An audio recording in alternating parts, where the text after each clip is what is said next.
दोस्तों, हरियाणा के रोहतक जिले के एक छोटे से गांव में रहने वाली 23 साल की सुंदर, मासूम और शांत स्वभाव की लड़की नयन। गेहुआ रंग, बड़ी प्यारी आंखें, साफ और निश्चल मुस्कान और उस पर हरियाणवी तेज। नयन को देखकर अक्सर गांव की औरतें बोल देती थी, इस छोरी में तो भगवान ने फुर्सत से नूर डाला है। नयन के घर की हालत ठीक ठाक थी, पर अमीरी नहीं थी। पिता खेती करते थे, पर बरसातों ने कई बार नुकसान कराया था। माँ गांव के स्कूल में हेल्पर का काम करती थी। नयन के 2 छोटे भाई बहन थे, जिनकी पढ़ाई और भविष्य की जिम्मेदारी धीरे धीरे नयन को समझ में आने लगी थी। नयन के दिल में बचपन से ही एक सपना था, विदेश जाकर बड़ा बनना। गांव की कई लड़कियां दुबई, ओमान या कनाडा जाकर काम कर रही थी। उनमें से एक उसकी पक्की सहेली पूनम भी टूरिस्ट वीज़ा पर कनाडा गई थी। वही अक्सर फ़ोन पर कहती, नयन इधर आजा, रोज़गार भी है, सुरक्षा भी है और कल को पीआर भी मिल जाती है। तू जैसी स्मार्ट लड़की यहाँ खूब जम जाएगी। धीरे धीरे नयन के मन में आग जलने लगी। हाँ, मुझे भी बड़ा करना है परिवार को, घर वालों की हालत सुधर सकती है। काफ़ी सोच विचार के बाद नयन ने अपने माँ पिता को बताया, मैं टूरिस्ट वीज़ा पर कनाडा जाना चाहूँगी। कुछ समय वहाँ घूमूंगी, फिर पार्ट टाइम काम भी ढूंढ लूँगी। शायद कोई रास्ता निकल आए। घर वाले पहले डर गए, विदेश, खर्चा, सुरक्षा, सब सवाल। पर नयन की आंखों में जो चमक थी, उसने माँ को पिघला दिया। जा बेटा, अगर तूने ठान लिया है तो जा, भगवान तेरे साथ रहेंगे। कई महीनों की तैयारी, डॉक्यूमेंटेशन, बैंक स्टेटमेंट और एजेंट से सलाह, आखिरकार नयन का कनाडा का टूरिस्ट वीज़ा लग गया। गांव में जैसे खुशी की लहर दौड़ गई। लोग कहते, देखो चौधरी की छोरी कनाडा जा रही है। नयन शर्माती हुई बस मुस्कुरा देती। टोरंटो की ठंडी हवा, बड़े बड़े इमारतों की चमक, साफ सड़कों का जादू, सब कुछ नया था। पहले कुछ दिन वो अपनी सहेली पूनम के साथ रही। दोनों घूमने जाती, सीएन टावर, हार्बर फ्रंट और फिर शहर के आलीशान मॉल। पर धीरे धीरे नयन को समझ में आया, यहाँ रहना महंगा है, जितनी जल्दी हो सके कोई काम ढूंढना पड़ेगा। पूनम बोली, एक घर है बड़े अमीर पंजाबी परिवार का, उन्हें कोई जिम्मेदार लड़की चाहिए जो घर में साफ सफाई और किचन में हल्का काम देख सके। चाहे तो ट्राई कर ले। नयन ने सोचा, ठीक है, टूरिस्ट हूं पर पार्ट टाइम तो मिल ही जाएगा। अगले दिन नयन उस घर पहुंची। वो एक बड़ा, मॉडर्न और आलीशान बंगला था। ऊंचे शीशे, बड़ा गेट, खूबसूरत लॉन और अंदर से चमकता हुआ इंटीरियर। घर का मालिक था हरपाल सिंह, 35 साल का, अमीर बिजनेसमैन, दिखने में स्मार्ट, साफ सुथरा, शांत और गंभीर स्वभाव का। उसके माता पिता साथ रहते थे। एक नौकरानी थी, पर उन्हें घरेलू मदद की और जरूरत थी। नयन पहली बार जब घर में दाखिल हुई तो हरपाल अचानक ठिठक गया। उसने मन ही मन सोचा, इतनी सुंदर, इतनी सादगी और इतनी शालीन, ये लड़की कोई आम नहीं लगती। नयन ने सिर झुकाकर नमस्ते किया। उसका संकोच, उसकी आंखों में डर और भोलापन, हरपाल अनायास ही नयन को देखते रह गया। तुम्हारा नाम? नयन। हमारे काम में क्या क्या कर लोगी?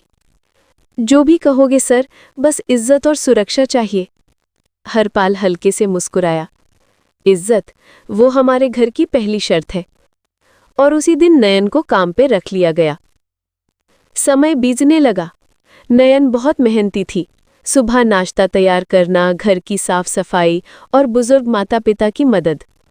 नयन का स्वभाव इतना प्यारा था कि कुछ ही हफ्तों में वो सबकी पसंद बन गई। लेकिन सबसे ज्यादा हरपाल उसे दिल से पसंद करने लगा था। जब भी नयन चाय लेकर आती या मुस्कुराकर जी कहती, हरपाल का दिल धड़क उठता। वो खुद से कहता, नहीं, ये गलत है, वो यहाँ काम करने आई है, वो बहुत छोटी है, ऐसा नहीं सोचना चाहिए। पर दिल कहाँ मानता है। कई बार हरपाल चोरी चोरी उसके काम करते हुए उसे निहारता रहता था। नयन को भी महसूस होता था, पर वो नजरें झुका लेती। उसके अंदर डर था, मैं यहाँ काम पर हूँ, उसके मन में क्या है न जाने, मुझे फासला रखना चाहिए। लेकिन नियति की चाल अलग थी। समय बीतने के साथ साथ नयन और हरपाल के बीच एक हल्की सी समझदारी बढ़ने लगी। कभी नयन चाय देते हुए कहती, सर आपको सर्दी लग रही है, गर्म पानी रख दूं? कभी हरपाल कहता, नयन तुम बहुत मेहनत करती हो, तुम चाहे तो आराम कर सकती हो। और फिर एक दिन, वो दिन जिसने दोनों की जिंदगी बदल दी। एक शाम घर में सिर्फ नयन और हरपाल थे। माता पिता किसी रिश्तेदार के घर गए थे। हरपाल ऑफिस से थका हारा लौटा। नयन ने उसके सामने खाना रखा और कहा, सर आप परेशान लग रहे हैं, सब ठीक है? हरपाल उसकी मासूमियत में खो गया और अचानक बोल पड़ा, नयन एक बात कहूं, तुम बुरा मत मानना। नयन रुक गई। जी कहो सर। अगर मैं तुम्हें कहूं कि मैं तुम्हें दिल से पसंद करने लगा हूं तो? नयन के हाथ कांप गए, दिल तेज धड़कने लगा। सर आप मजाक कर रहे हैं? नहीं नयन, तुम जैसी लड़की जिंदगी में एक बार मिलती है। तुम्हारी सादगी, तुम्हारा दिल, सब कुछ अच्छा लगता है मुझे। नयन डर गई। वो तुरंत बोली, सर मैं काम करने आई हूं, आप बड़े आदमी हो, मैं गांव की साधारण लड़की हूं, आप मुझे ऐसे मत सोचो, ये ठीक नहीं है। हरपाल चुप हो गया। उसकी आंखों में सच्चाई थी।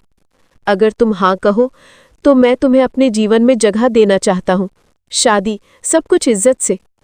नयन हैरान, कनाडा में शादी? टूरिस्ट वीजा पर आई हूं, घर वाले क्या कहेंगे? क्या ये सही होगा? उसी रात बिस्तर पर लेटी नयन बार बार सोचती रही, ये आदमी गलत नहीं लगता, आंखों में साफियत है, पर मैं कैसे भरोसा करूं? कई दिनों तक उसने कोई जवाब नहीं दिया। हरपाल ने भी दबाव नहीं डाला, बस दूर से उसकी इज्जत करता रहा। धीरे धीरे नयन ने महसूस किया, ये आदमी वाकई अच्छा है, उसमें कोई लालच, कोई गलत नियत नहीं है। वो समझ गई कि दुनिया में अच्छे लोग अभी भी हैं और शायद मैं इसी अच्छे इंसान के जीवन में आई हूं। और फिर कई दिनों की सोच विचार के बाद एक सुबह नयन ने हिम्मत जुटाकर धीरे से कहा, सर मैं मना नहीं कर रही। हरपाल चौंक गया। मतलब अगर आप सच में दिल से चाहते हो तो मैं भी आपकी जिंदगी का हिस्सा बन सकती हूँ। और उसी पल हरपाल की आंखों में चमक आ गई। उसने नयन के सिर पर हल्के से हाथ रखा। धन्यवाद नयन, तुमने मेरी जिंदगी बदल दी। इसके बाद दोनों की कहानी एक नए मोड़ पर पहुंच गई। हरपाल ने सबसे पहले अपने माता पिता को बताया। वो खुश हुए, बोले, छोरी भली है, संस्कारी है, अगर तूने दिल से चुनी है तो हमें मंजूर है। नयन को पहली बार कनाडा में अपना घर सा एहसास हुआ। हरपाल ने उसके वीज़ा, डॉक्यूमेंट, सब की जिम्मेदारी ले ली। धीरे धीरे दोनों एक दूसरे को और मजबूत तरीके से समझने लगे। नयन को कनाडा की ठंड में उसके हाथ पकड़े रखने का सहारा मिलेगा और हरपाल को जीवन भर साथ देने वाली सच्ची साथी। कई महीनों बाद कनाडा की एक खूबसूरत वसंत की सुबह दोनों ने एक छोटे से गुरुद्वारे में सादगी से शादी कर ली। नयन के सिर पर लाल चुन्नी थी, हाथों में मेहंदी थी और आंखों में जीवन का सबसे बड़ा सपना, घर, सुरक्षा, प्यार और सम्मान। उसे लग रहा था कि काश मैं ये बात हर लड़की को बता पाऊं कि दुनिया में अच्छे लोग भी होते हैं, डर को जीतकर भी जिंदगी बदली जा सकती है। शादी के बाद नयन ने अपने गांव फोन किया। माँ रो पड़ी, बोली, खुश रह बेटा, तूने हमारे घर का नाम रोशन कर दिया। और इस तरह हरियाणा की एक साधारण लड़की कनाडा की एक अमीर पर दिल के बेहद साफ इंसान की जीवन साथी बन गई। नयन आज भी जब कनाडा की खिड़की से बर्फ गिरते देखती है तो खुद से कहती है, सपने सच होते हैं, बस दिल साफ होना चाहिए और नियत अच्छी। और हरपाल हर रात सोने से पहले उसकी तरफ देखकर मुस्कुराता है, तुम मेरी जिंदगी की सबसे खूबसूरत दुआ हो नयन। उनकी कहानी आज भी इस बात की मिसाल है कि कभी-कभी नियति दूर देशों से दो दिलों को जोड़ देती है।